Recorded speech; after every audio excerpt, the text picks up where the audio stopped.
Oke, bagaimana basic science ataupun fundamental menjadi sarjana yang bisa beradaptasi dengan sistem era industri 4.0. Mungkin next slide. Ya, ada 4 tahapan. Yang pertama di sini adalah secara singkat bagaimana industri 4.0 ini berkembang dan disosialisasikan. Karena pada dasarnya revolusi 4.0 ini sebenarnya adalah solusi alternatif bagi negara-negara yang populasi penduduknya rendah atau sedikit. Jadi sebenarnya 4.0 ini dikembangkan di negara-negara Eropa dengan kondisi jumlah tenaga kerjanya itu sangat sedikit. Saya tahu sendiri karena di Estonia itu adalah negara yang dulu menjadi bagian dari Rusia. Tahun 2007 dia berdiri sendiri masuk ke Uni Eropa. Jadi Estonia, Finlandia, Denmark itu adalah negara-negara yang jumlah populasi penduduknya sangat sedikit. Sehingga mereka mengalami kekurangan tenaga kerja. Nah, inilah yang menjadi landasan kenapa industri 4.0 ini dikembangkan. Bahkan saya tahu sendiri ketika dulu pindah dari asrama ya waktu saya kuliah S3 di sana, dari asrama ke apartemen itu seorang manajer bahkan merangkap sebagai seorang cleaning service, sebagai pembersih dan juga sebagai tenaga operator. Jadi manajer merangkap beberapa bidang. Ini karena kondisional terbatasnya jumlah penduduk. Nah, jadi kalau menurut analisis saya, sebenarnya revolusi 4.0 menurut saya tidak pas atau tidak tepat diterapkan di negara yang jumlah populasinya banyak seperti di Indonesia, di India ataupun di Cina. Karena solusi alternatif teknologi atau instrumen yang dikembangkan ini untuk meringkas proses sebenarnya.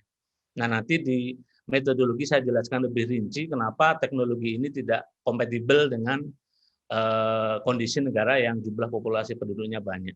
Terus yang kedua adalah unsur yang penting dalam perkembangan revolusi 4.0 adalah unsur teknologi IT atau informatika.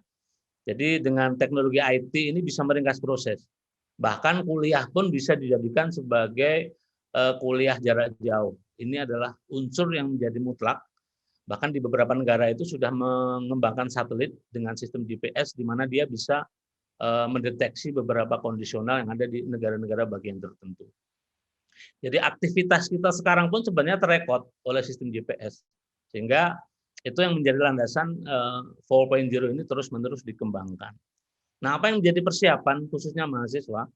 Jadi mahasiswa ini harus beradaptasi dengan sistem yang ada. Misalnya di settingan pertama ini kan sebenarnya kuliah daring ya atau kuliah jarak jauh itu dikembangkan sedemikian rupa dengan instrumen bahwasanya kuliah jarak jauh ini disiapkan untuk bisa mengimplementasikan konsep-konsep industri 4.0. Terus yang terakhir dampak dan solusinya. Nah, tindak lanjut untuk era revolusi 4.0 ini memang seperti dua sisi mata uang ya, ada kelebihannya, ada kekurangannya. Cuma di kondisi dalam hal interaksi, pembentukan karakter, ini sangat susah dikondisikan karena memang interaksi tanpa zahir atau interaksi tanpa fisik itu bisa mengakibatkan kesalahtafsiran. Jadi ibarat kita nonton ataupun mendengar ceramah tausiah ataupun keilmuan lewat YouTube tanpa ada yang menuntun, itu yang sangat rentan adalah kesesatan berpikir atau kesalahan kutipan teori. Saya teringat beberapa deskripsi yang disampaikan oleh Profesor Lemita, pembimbing saya dulu. Jadi ketika terjadi kesalah kutipan teori, itu yang terjadi adalah kesalahan metodologi.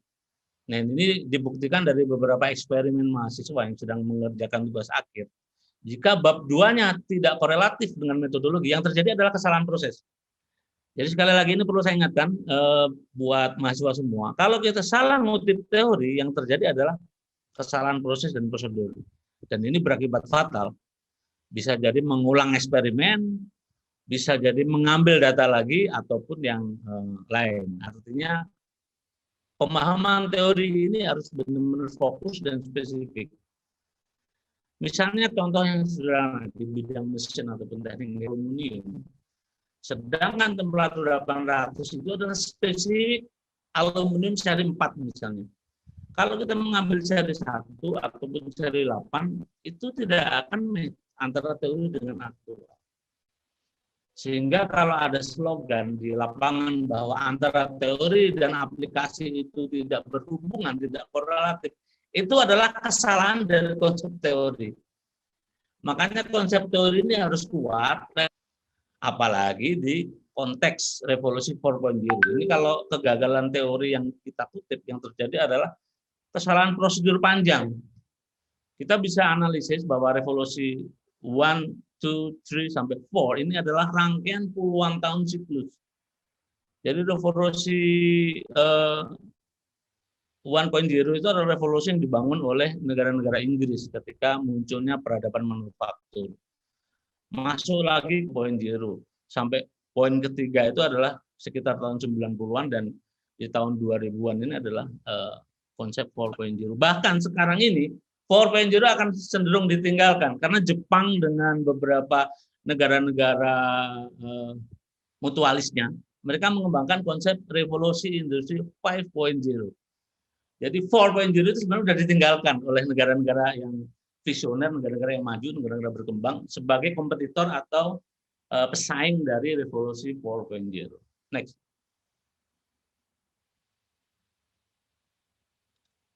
Ya, industri 4.0 ini adalah sebuah industri di mana untuk memproduksi suatu barang itu memanfaatkan mesin dengan menghilangkan teknologi perangkat instrumen manusia.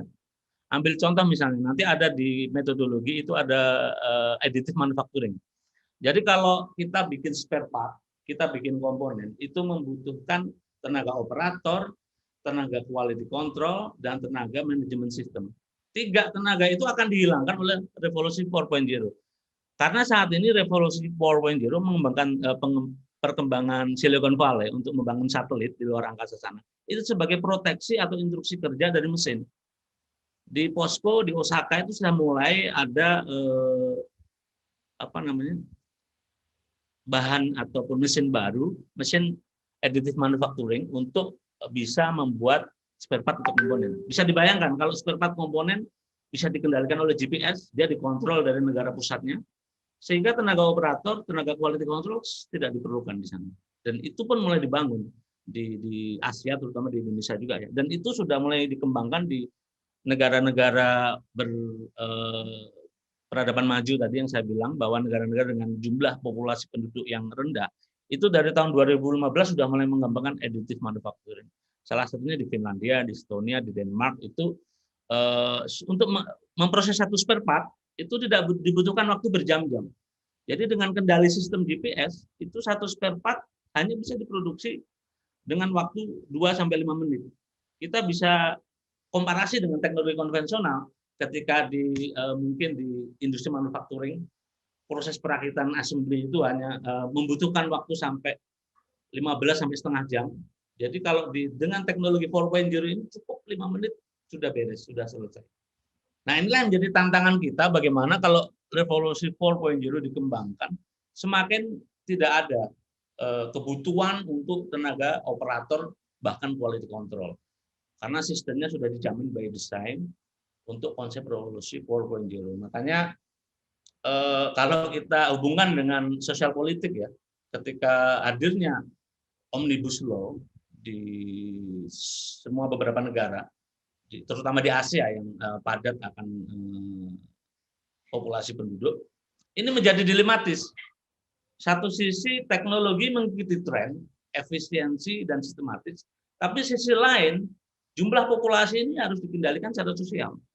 Ini menjadi dilematis ketika Omnibus Law itu dihadirkan dalam sebuah masyarakat yang populasinya padat atau tinggi. Nah, ini menjadi pilihan-pilihan yang susah atau sulit. Ketika bagaimana kalau Omnibus Law diterapkan, sistem industri berubah, ya kita mengutip beberapa pesan dari Menteri Pendidikan Nasional bahwa saat ini mungkin ada beberapa yang tahu ya, bahwa kuliah tidak menjamin mendapatkan ilmu, sertifikasi tidak menjamin kualitas. Ini artinya apa? Ini artinya adalah premis daripada kondisional revolusi 4.0. Jadi mau nggak mau memang ya kita harus bisa beradaptasi. Tapi bagaimana dengan inovasi-inovasi ke depan ini mungkin lebih kepada implementasi bagaimana sebuah side job project ataupun bidang pekerjaan itu bisa mendukung atau menunjang hadirnya revolusi 4.0. Next. Ya, slide berikutnya. Jadi revolusi 4.0 ini mendorong inovasi teknologi yang berbasis pada IT tentunya ya, sebagai perubahan fundamental terhadap kehidupan masyarakat. Ini kutipan dari Presiden Joko Widodo. Ini artinya adalah bahwa peradaban sekarang ini sudah mulai berubah. Titiknya ada di 2020 ya. Ya memang kalau kita kaji secara medis memang COVID-19 ini ada yang bilang buatan, ada juga yang memang asli, tapi apapun itu, salah satu sisi positif dari hadirnya COVID-19 ini, dunia ini, rotasi bumi ini menjadi refresh. Karena polusi, hadirnya polusi itu kan mengurangi lapisan produk yang mengeluarkan limbah, itu menjadi berkurang. Nah, salah satu tujuan dari revolusi industri ini adalah menghasilkan green teknologi atau teknologi yang minim sekali dengan kaidah atau kandungan polusi. Dan ini menjadi dilematis karena teknologi yang mengarah pada green itu mereduksi jumlah populasi. Slide berikutnya. Nah, ini ada unsur utama yang menjadi instrumen dari revolusi industri 4.0. Yang pertama adalah big data. Jadi big data ini sebagai deskripsi volume informasi dengan size yang besar. Jadi data-data kita, terutama mungkin yang ada di media sosial ya, itu menjadi investasi berjalanan revolusi 4.0. Bahkan kalau kita kutip dengan teknologi yang sifatnya adalah teknologi audio video, itu Presiden Muammar Gaddafi ketika ditangkap oleh tentara invasi dari Amerika saat di Libya ya, itu akibat dari terlacaknya big data. Makanya sekarang handphone ataupun dari password yang ada di internal banking misalnya. Jadi big data ini sangat efisien. Bahkan di Rusia itu pernah beberapa kriminal dengan menyembunyikan otomotif atau barang-barang curiannya itu bisa didetek dalam hitungan 5 menit. Jadi 10 menit itu penjahat sudah ketangkap. Makanya itu mengurangi jumlah maju ya. Pasti akan kedetek posisinya. Kalau dia pegang handphone, dia punya internet bank system, itu pasti kedetek. Nah, ini hadirnya big data untuk mendukung itu. Terus untuk cyber security, kebetulan salah satu pengembangan jaringan cyber security itu ada di Estonia. Jadi Estonia adalah negara yang pertama kali menciptakan audio video seperti ini, yaitu Skype namanya dulu. Kantor bisa mengaktifasi untuk peningkatannya cyber attack. Jadi cyber security ini dikembangkan berdampingan juga dengan big data untuk bisa mengamankan beberapa kondisi-kondisi IT yang dikembangkan secara internasional. Terus ada juga konsep di mana sebuah alat atau fisik mesin itu terkoneksi dengan jaringan dan pada akhirnya mereka akan membuat artificial intelligence. Jadi artificial intelligence ini adalah sebuah alat atau mesin yang didesain mendeteksi. Jadi dengan adanya robot itu bisa menyelesaikan masalah. Bahkan di Jepang sendiri sudah ada pelayan kafe yang semuanya adalah dari robot. Kalau di negara-negara Eropa atau di Rusia itu alat pengantar yang dulu dilakukan oleh pos, sekarang dilakukan oleh robot.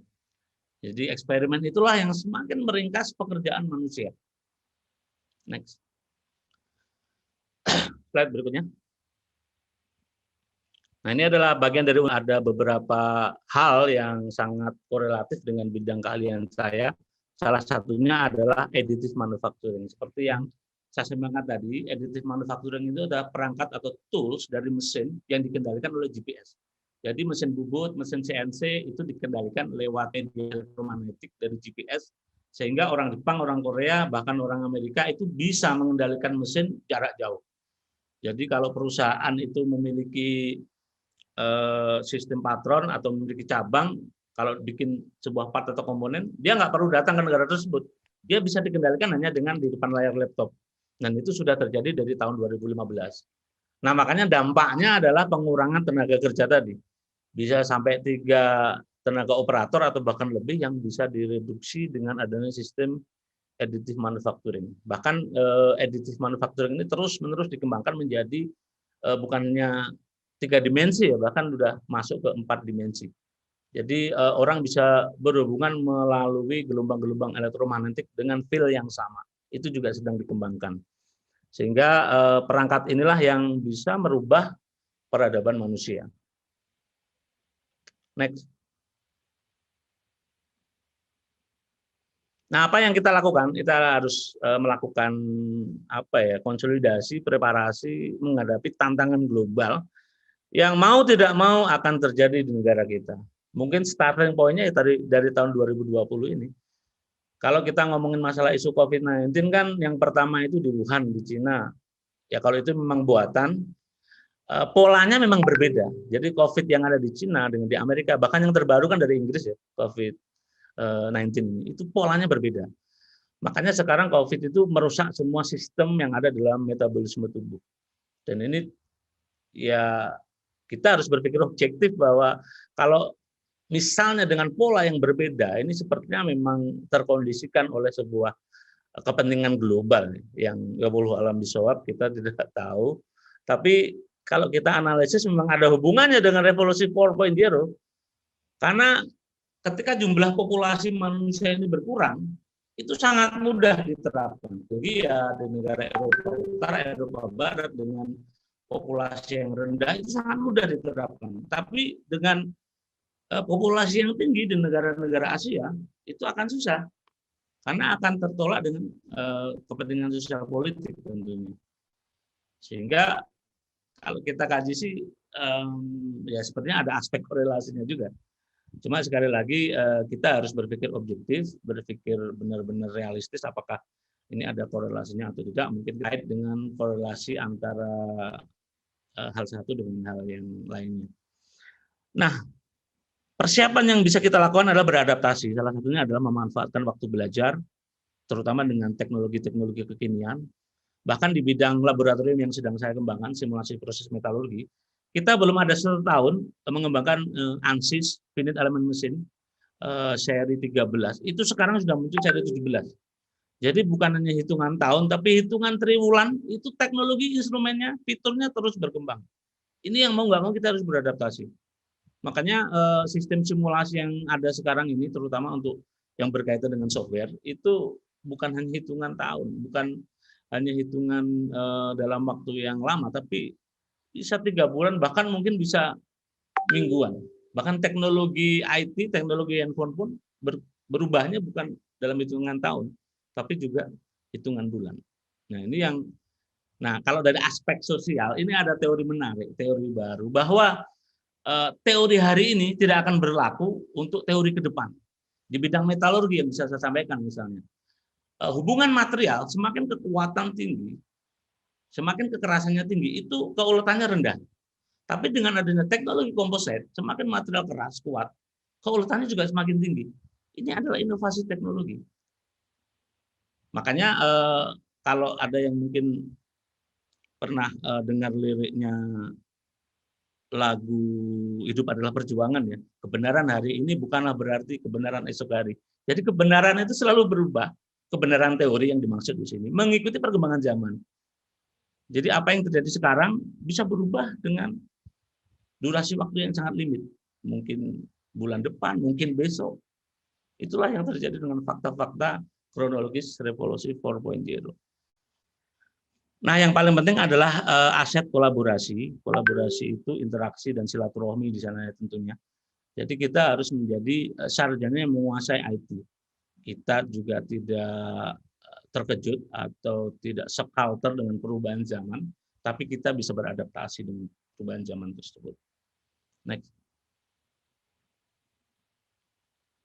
Nah, dampaknya sebenarnya banyak ya, dampak politik, sosial, atau dampak bidang ekonomi. Yang terjadi adalah di dampak sosial misalnya, itu mesin-mesin yang sudah digunakan dari revolusi 4.0 itu akan mereduksi jumlah populasi penduduk terutama, karena side job bidang pekerjaan itu selalu berubah.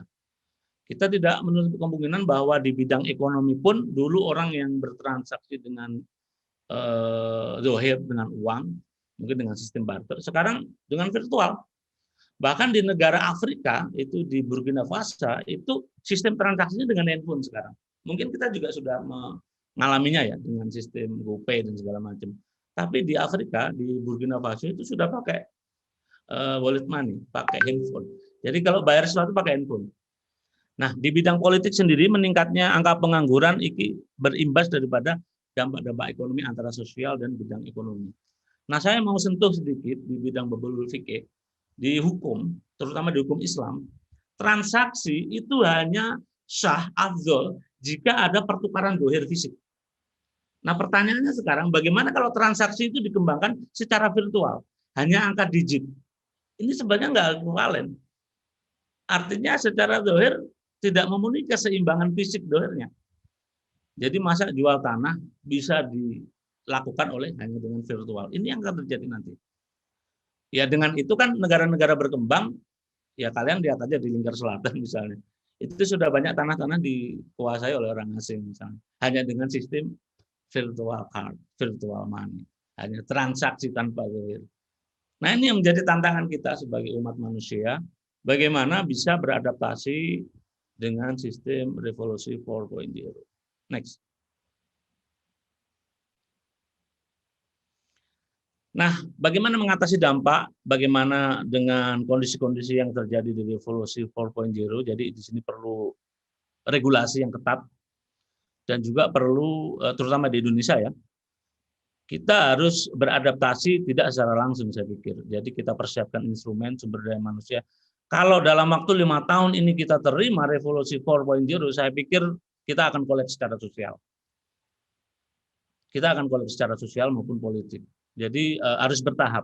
Kita cari win-win solution bagaimana revolusi 4.0 ini memang benar-benar bisa terrealisasi, tapi tidak menimbulkan korban di efek sosial misalnya. Ya ini persis seperti efek-efek yang terjadi di negara-negara yang sedang berkembang, seperti di negara Afrika ataupun negara-negara Asia terutama ya. Dengan adanya efek ini ya banyak tenaga pengangguran di sana. Bahkan teller bank itu di negara-negara maju itu sudah tidak ada. Jadi mereka pakai sistem net ataupun sistem transaksi dari rumah. Jadi counter-counter bank di negara-negara maju itu bisa dihitung dengan jari. Nah, apakah ini mungkin kalau diterapkan di Indonesia dengan teknologi yang masih konvensional ya, misalnya seorang petani yang harus mengirimkan atau membelanjakan uangnya melalui manual, biasanya kan tukarnya pakai bank di BRI misalnya. Jadi intinya sosialisasi, masyarakat paham, masyarakat bisa beradaptasi, baru realisasi. Intinya itu. Bagaimana mengatasi dampak era revolusi 4.0. Next. Ya, terakhir. Mungkin sebagai resume terakhir, bagaimana agar kita bisa terus-menerus menjalankan proses belajar dengan benar, baik dan benar. Pesan saya cuma satu, banyak-banyaklah berbuat amal kebaikan. Karena amal kebaikan itulah yang memainkan keberuntungan para mahasiswa sekalian. Kalau amalnya kurang, kadang walaupun dia cerdas, dia pinter, dia nggak beruntung di tugas akhir. Mungkin tugas akhirnya ngulang, atau mungkin gagal eksperimen. Itu hanya bisa dilakukan oleh orang-orang yang amal kebaikannya cukup. Ya, mudah-mudahan ini bermanfaat. Assalamualaikum warahmatullahi wabarakatuh.